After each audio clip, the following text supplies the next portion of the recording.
കർണാടക ധർമ്മസ്ഥലയിൽ 100ഓളം പേരെ കൊന്നു കുഴിച്ചുമൂടി എന്ന വെളിപ്പെടുത്തൽ ഒരു ഹൊറർ സിനിമയിലെ കഥകൾ പോലെ ചിലപ്പോൾ തോന്നിയേക്കാം. പതിറ്റാണ്ടുകൾക്ക് മുൻപ് കൊല്ലപ്പെട്ടവർ ആരൊക്കെയാണെന്നറിയില്ല. കൊലയാളികൾ ആരെന്നും വ്യക്തമല്ല. എന്നാൽ നീതി കിട്ടാതെ കുറേ പേരുടെ ആത്മാക്കൾ അവിടെ അലഞ്ഞു തിരിഞ്ഞു നടക്കുന്നുണ്ടാകാം.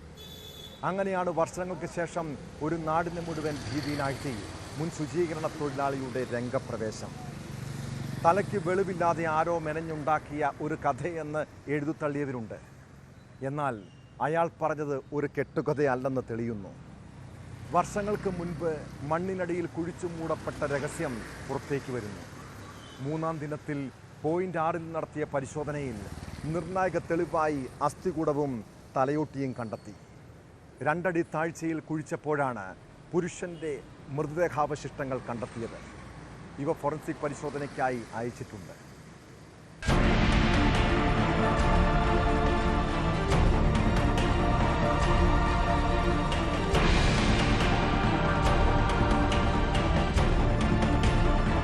ധർമ്മസ്ഥല കൊലപാതക പരമ്പരയെ സംബന്ധിച്ചുള്ള വെളിപ്പെടുത്തലിൽ നിർണായക തെളിവുകളാണ് പ്രത്യേക അന്വേഷണ സംഘത്തിന് ലഭിച്ചത്. 3-ാം ദിനത്തിൽ SIT നടത്തിയ പരിശോധനയിൽ പോയിന്റ് 6-ൽ നിന്നാണ് തലയില്ലാത്ത അസ്ഥികൂടം കണ്ടെത്തിയത്. പിന്നീട് ഇവിടെ നടത്തിയ വിശദമായ പരിശോധനയിൽ ഒരു തലയോട്ടിയും കണ്ടെത്തി.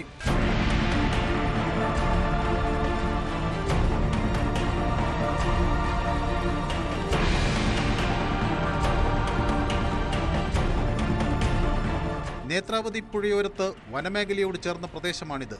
വർഷങ്ങൾക്ക് മുമ്പ് അതിക്രൂരമായി കൊല ചെയ്യപ്പെട്ട ആളുടെ ശേഷിപ്പാണോ ഇതെന്നാണ് സംശയം.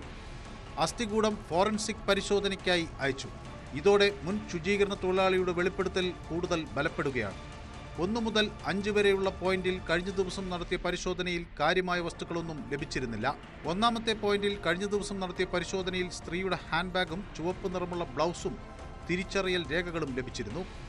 ലക്ഷ്മി എന്നു പേരുള്ള സ്ത്രീയുടെ തിരിച്ചറിയൽ രേഖയാണ് കണ്ടെത്തിയത്. ഇവ വിദഗ്ധ പരിശോധനയ്ക്കായി അയച്ചിട്ടുണ്ട്.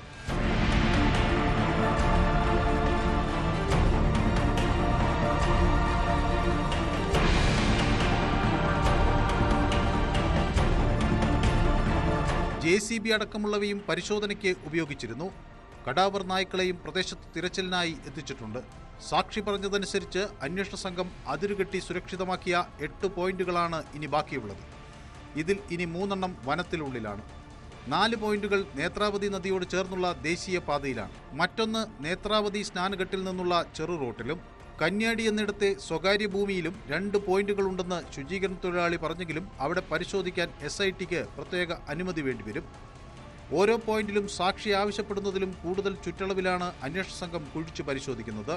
വരും ദിവസങ്ങളിൽ നിർണായക തെളിവുകൾ ലഭിക്കുമെന്നാണ് അന്വേഷണ സംഘത്തിന്റെ പ്രതീക്ഷ. ആദ്യ 2 ദിവസങ്ങളിൽ നിന്ന് വ്യത്യസ്തമായി 3-ാം ദിന തെരച്ചിലിൽ അസ്ഥികൂടം കണ്ടെത്തിയതോടെ ആക്ഷൻ കൗൺസിലും ശുഭാപ്തി വിശ്വാസത്തിലാണ്. സത്യമേവ ജയതയെന്ന് സാക്ഷിയുടെ അഭിഭാഷകൻ മഞ്ജുനാഥിന്റെ വാർത്താക്കുറിപ്പ് പുറത്തുവന്നു. സത്യം പുറത്തുവരുമെന്നാണ് പ്രതീക്ഷയെന്ന് കോഴിക്കോട്ടെ ആക്ഷൻ കൗൺസിൽ പ്രവർത്തകരും പ്രതികരിച്ചു. ഇത്തരം വിഷയങ്ങൾ ഉയർന്നു വന്നിട്ടും കമ്മിറ്റിയെ സംബന്ധിച്ചിടത്തോളമുള്ള ഏറ്റവും പ്രധാനപ്പെട്ട കൺസേൺ എന്ന് പറയുന്നത് മലയാളികളുമായി ബന്ധപ്പെട്ട് ഇത്തരം വിഷയങ്ങൾ പുറത്തു വന്നിട്ടും ഉത്തരവാദപ്പെട്ട സംസ്ഥാന ഗവൺമെൻറ് ആ വിഷയത്തിൽ ഒരു തരത്തിലുള്ള ഇടപെടൽ നടത്തുന്നില്ല എന്നതാണ് ഏറ്റവും ഖേദകരമായിട്ടുള്ള കാര്യം. ഒരു മണ്ണിൽ പുതഞ്ഞു കിടക്കുന്നത് കുഴിച്ചെടുക്കുന്നതുമായി ബന്ധപ്പെട്ട് ഉള്ള പ്രോസസ്സിൽ ഏർപ്പെടേണ്ട എല്ലാ സങ്കേതങ്ങളും ആഭ്യന്തര വകുപ്പുമായി ബന്ധപ്പെട്ട് കുറ്റാന്വേഷണവുമായി ബന്ധപ്പെട്ട എല്ലാ സങ്കേതങ്ങളും അവിടെ ഏർപ്പെടുത്തിക്കൊണ്ടാണ് ആ വിപുലമായ അന്വേഷണം നടത്തുന്നത് എന്നാണ് ആക്ഷൻ കമ്മിറ്റി മനസ്സിലാക്കുന്നത്. ധർമ്മസ്ഥലയിലെ കൂടുതൽ തെളിവുകൾ പുറത്തുവരുമ്പോഴും കൊലയാളികൾ മറഞ്ഞിരിക്കുകയാണ്. ഇവരെ കേന്ദ്രീകരിച്ചും SIT അന്വേഷണം തുടങ്ങിയതായാണ് സൂചന.